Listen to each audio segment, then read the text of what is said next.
एक और राज्य में कांग्रेस की हुई विस्फोटक जीत। कांग्रेस वाम दल गठबंधन ने मारी बाजी। 91% सीटों पर कांग्रेस ने अपना कब्जा जमा लिया है। कांग्रेस गठबंधन के सामने सत्तासीन पार्टी को बड़ा झटका लगा है। आपको बता दें कि सत्तासीन पार्टी मैच 4 सीटों पर ही सिमट कर रह गई। वहीं दूसरी तरफ भिवानी में रविवार को पंचायत के उपचुनाव हुए थे, उसके भी नतीजे सामने आ गए हैं। भिवानी पंचायतों के उपचुनाव के नतीजों के बारे में आपको आगे बताएंगे। उससे पहले आपको बता दें कि जिसमें कांग्रेस वाम दल गठबंधन ने लगभग 91% सीटों पर जीत दर्ज की है। दरअसल आपको बता दें कि कुछ दिन पहले ही पश्चिम बंगाल के मुर्शिदाबाद जिले के दौलताबाद में महाराजपुर कृषि सहकारी समिति के चुनाव हुए थे। जानकारी के मुताबिक कुल 43 सीटों पर चुनाव हुए थे, जिसमें कांग्रेस वाम दल गठबंधन को बड़ी सफलता हाथ लगी है। इस जीत को कांग्रेस नेताओं ने 2026 के विधानसभा चुनाव से पहले जनता के मिजाज का संकेत बताया है। बता दें कि पश्चिम बंगाल के मुर्शिदाबाद जिले के दौलताबाद में हुए कृषि सहकारी चुनाव के 43 सीटों में से कांग्रेस वाम दल गठबंधन को 45 में से 39 सीटों पर जीत मिली है। वहीं कांग्रेस के मुताबिक 43 सीटों में से सत्तासीन पार्टी तृणमूल कांग्रेस को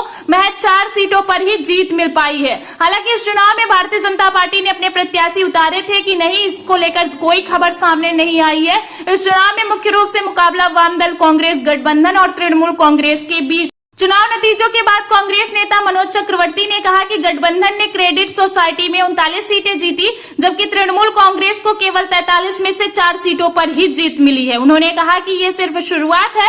कांग्रेस नेता मनोज चक्रवर्ती का कहना था कि पिछले महीने धमकी का सामना करने के बावजूद लोग बढ़ चढ़कर वोट दिए हैं और उन्होंने कहा कि आम आदमी ने टीएमसी को स्पष्ट संदेश भेजा है कि अत्याचार और भ्रष्टाचार को उखाड़ फेंका जाएगा और यह परिणाम उसी का प्रतिबिंब है। इस चुनाव को लेकर मार्क्सवादी कम्युनिस्ट पार्टी कांग्रेस गठबंधन ने कहा कि तृणमूल कांग्रेस ने उनके उम्मीदवारों को चुनाव में भाग लेने से रोकने के लिए बल प्रयोग किया, इसके बावजूद उन्हें बहुमत का समर्थन मिला।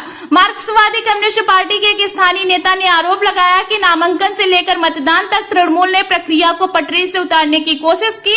हालांकि तृणमूल कांग्रेस ने सभी आरोपों से इनकार किया और अशांति पैदा करने के लिए विपक्ष को ही दोषी ठहराया। आपको बता दें कि भिवानी में जो पंचायत के उपचुनाव हुए हैं, उसके जो नतीजे सामने आए हैं उसके बारे में अगर बात करें तो हरियाणा के भिवानी, बहल, भवानी खेड़ा और कैरुगा गांव तो शाम में रविवार को जिले में पंचायती राज संस्थानों के उपचुनाव हुए। हालांकि ज्यादातर खंडों के वार्डों में ग्रामीणों ने आपसी भाईचारे का संदेश देते हुए सर्वसम्मत से पंचायत सदस्यों को चुन लिया। वहीं जिन जगहों पर ग्रामीणों की सहमति नहीं बन पाई, उन जगहों पर चुनाव कराए गए। इस दौरान गाँव और नगर में भी सरपंच पद के लिए उपचुनाव कराए गए। यहाँ कोमल रानी ने अपने प्रतिद्वंदी को 40 वोटों के अंतर से हरा दिया। उन्होंने जीत दर्ज कर ली। कोमल रानी को जहां 114 वोट प्राप्त हुए, वहीं कोमल रानी की प्रतिद्वंदी रही दूसरे स्थान पर रीना को 74 वोट प्राप्त हुए और तीसरे स्थान पर आरती को आपको बता दें 73 वोट मिले हैं।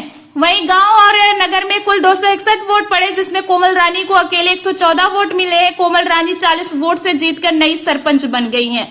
वहीं इसी के साथ ही जनपद पंचायत दुर्ग में शुक्रवार को जनपद क्षेत्र के सरपंच संघ का भी चुनाव हुआ था, जिसके नतीजों के मुताबिक मंच दुर्ग के सरपंच युगल किशोर साहू निर्विरोध अध्यक्ष चुने गए। इसी तरह संघ के सभी पदाधिकारी सर्वसम्मत से निर्विरोध चुने गए, जहां धर्मेंद्र बंजारे डुमड़ी के सरपंच बनाए गए। वहीं सर्वमोदा सरपंच अरुण गौतम उपाध्यक्ष बनाए गए। वहीं अनिल बंजारे खेदा मारा, सुशील साहू नटकट्टी कोषाध्यक्ष बनाए गए। कुमार निषाद कोरडिया और कीर्तन साहू कंदूचर जो है मीडिया प्रभारी बनाए गए हैं।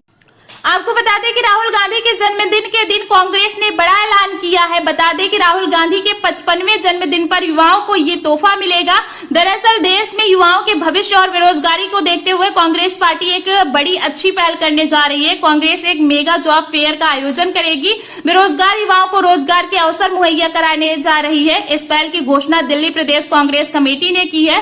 घोषणा करते हुए कांग्रेस ने बताया कि लोकसभा में विपक्ष के नेता राहुल गांधी के जन्मदिन यानी 55वें जन्मदिन पर, जो कि 19 जून को है, उस पर राजधानी में एक भव्य मेगा जॉब फेयर का आयोजन किया जाएगा। ये आयोजन सुबह 10 बजे से शुरू होगा। आपको बता दें कि लगभग 100 प्रतिष्ठित कंपनियां 5000 से अधिक युवाओं को रोजगार देने के लिए मौके पर ही नियुक्ति करेंगी। इस बारे में दिल्ली कांग्रेस अध्यक्ष देवेंद्र यादव ने बताया कि युवाओं को मुख्य धारा में वापस लाना हमारी प्राथमिकता है।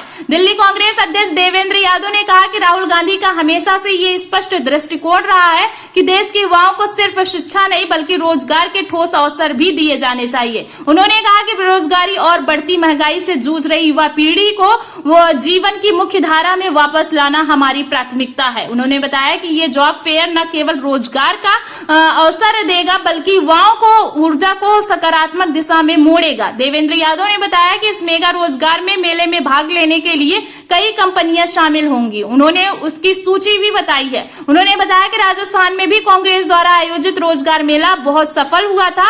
अब दिल्ली में आयोजित होने वाले रोजगार मेला के लिए भी युवक बड़ी संख्या में पंजीकरण करा रहे हैं। प्रत्येक कांग्रेस ब्लॉक में पंजीकरण हो रहा है। कांग्रेस द्वारा आयोजित इस मेले में यानी रोजगार मेले में जो कंपनियां भाग लेने वाली हैं, देवेंद्र यादव ने उसकी सूची भी बताई है। उनके सूची के मुताबिक Flipkart, Airtel, axis bank, HDFC bank, Mahindra, Amazon, Tata, Samsung, Bajaj, Vodafone और ब्लिंकिट और जेएससी जैसी नामी कंपनियां शामिल हैं। ये कंपनियां विभिन्न सेक्टरों में नियुक्तियां करेंगी। देवेंद्र यादव ने बताया कि जिस तरह से दिल्ली में पंजीकरण की प्रक्रिया चल रही है उससे स्पष्ट हुआ है कि वह रोजगार के प्रति कितनी गंभीर और उत्साहित है। यादव ने बताया कि राहुल गांधी का मानना है कि भारत का भविष्य युवाओं के हाथों में है, इसलिए युवाओं को सक्षम बनाना सिर्फ सरकारों का काम ही नहीं पूरे समाज की जिम्मेदारी है और कांग्रेस इसी दिशा में ठोस कदम उठा रही है। एक आंकड़े का हवाला देते हुए डीपीसीसी अध्यक्ष ने देश में बढ़ती बेरोजगारी पर चिंता जताई है। उन्होंने कहा कि अप्रैल में 15 से 29 आयु वर्ग के युवाओं की बेरोजगारी दर 13.8% तक पहुंच गई थी, जो शहरी क्षेत्रों में 17.2 और ग्रामीण क्षेत्रों में 12.3% रही। उन्होंने ये भी बताया कि 2025 में करीब 28 मिलियन शिक्षित युवा बेरोजगार हैं और करीब 10 करोड़ लोग, जिनमें अधिकांश महिलाएं हैं और नौकरी की तलाश छोड़ चुकी हैं, वो भी